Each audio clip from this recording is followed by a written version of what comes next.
السلام عليكم ورحمة الله وبركاته.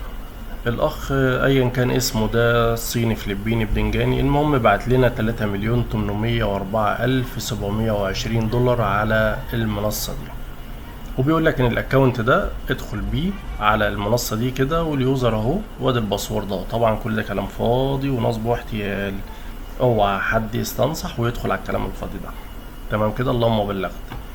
طيب نتأكد منين؟ خد اللينك ده كده كوبي، وبعدها على طول ادخل على فيروس توتال سكان زي كده، وادي اللينك المحترم بتاعنا، ونقول له يا باشا ايه، افحص لنا اللينك ده.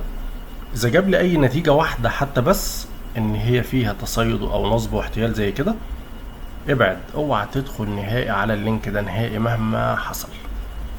واخد لي بالك؟ ده كده نصب واحتيال، ابعد على قد ما تقدر، ابعد على قد ما تقدر. ما تمشيش ورا الناس دي، لان الحداية مش بتحدف ديناصورات.